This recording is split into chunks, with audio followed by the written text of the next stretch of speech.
Hello, நான் சுமதி பேசுறேன். சொல்லுங்க சம்பந்திமா. நல்லா இருக்கீங்களா? நானே உங்களுக்கு ஃபோன் பண்ணலாம்னு நினைச்சிட்டு இருந்தேன். எங்களுக்கு தெரிஞ்ச ஜோசியர்கிட்ட பிரேம் ஜாதகத்தையும் வித்யா ஜாதகத்தையும் கொடுத்து பொருத்தம் பார்க்க சொன்னேன். அவர் இப்படி ஒரு பொருத்தம் அமையறது பெரிய பாக்கியன்னு சொன்னாரு.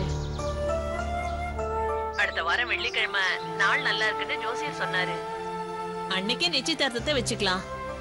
அது சம்பந்தமா பேசுறதுக்கு தான் உங்களுக்கு ஃபோன் பண்ணலாம்னு நினைச்சேன். என்னமோ தெரியல சம்பந்திமா, பிரேம் இத்தனை வருஷமா கல்யாணத்துக்கு சம்மதிக்கவே இல்ல. நீங்க வந்து பேசுறதுக்கு அப்புறம் தான் சந்தோஷமா சம்மதிச்சான். எல்லாத்தையும் விட அதுதான் ரொம்ப சந்தோஷமா இருக்கு. என்ன சம்பந்திமா, நான் பேசுறது கேக்குதா இல்லையா? கேக்குது கேக்குது. ஏன் உங்க குரல் ஒரு மாதிரி இருக்கு? உடம்பு சரியில்லையா என்ன? இல்லம்மா, நீங்க சந்தோஷமா பேசிட்டு இருக்கீங்க, என்னால அது முடியல. என்ன சம்பந்திமா சொல்றீங்க? நீங்க தானே கல்யாணத்தை ரொம்ப நாள் தள்ளி போட வேண்டாம், அடுத்த வாரமே நிச்சயதார்த்தத்தை வச்சுக்கலாம், கூடிய சீக்கிரமே கல்யாணத்தையும் முடிச்சிடலாம்னு சொன்னீங்க.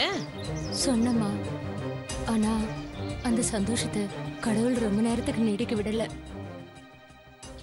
இந்த கல்யாணம் நடக்காதுமா. எங்களுக்கு அதுல உடன்பாடு இல்ல. என்ன சொல்றீங்க சம்பந்தி? வேண்டாமா, இனிமே என்ன சம்மதியமானு சொல்லாதீங்க. எனக்கு அந்த கொடுப்பனை இல்லாம போயிடுச்சு. ஏமா, என்னாச்சு? நான் அவங்க 2 பேர் ஜாதகத்தையும் எனக்கு தெரிஞ்ச ஜோசியர்கிட்ட கொடுத்து பார்த்தேன். ஆனா அவங்க 2 பேருக்கும் ஒரு பொருத்தம் கூட ஒத்து வரலன்னு அந்த ஜோசியர் சொல்லிட்டாரு. எங்க ஜோசியர் கூட இப்படி ஒரு பொருத்தம் அமையறது ரொம்ப அபூர்வம்னு சொன்னாரே. அதுதான் எனக்கும் புரியல. இருந்தாலும் ஜோசியர் அப்படி சொன்னதுக்கு அப்புறம் கட்டாயப்படுத்தி இந்த கல்யாணத்தை நடத்தினா நம்ம பிள்ளைங்களோட வாழ்க்கை நல்லா இருக்காது. அது மட்டும் இல்ல, பிரேம கல்யாணம் பண்ணிக்கிட்டா வித்யாவுக்கு மாங்கல்ய பாக்கியம் நிலைக்காதுன்னு ஜோசியர் சொன்னாரு.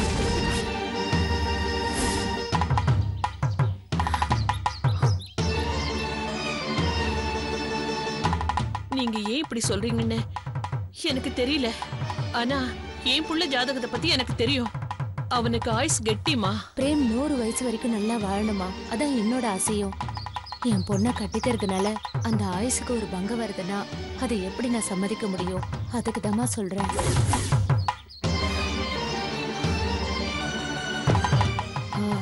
பிரேம் தம்பிக்கிட்டே சொல்லிடுங்க, அவருக்கு நிச்சயமா வித்யாவை விட ஒரு நல்ல பொண்ணு மனைவியா வருவா. கல்யாணம் நின்னு போனதுல உங்களை விட எனக்கு தான் அதிக வருத்தம். அதை நீங்க புரிஞ்சுக்கிட்டா சரி.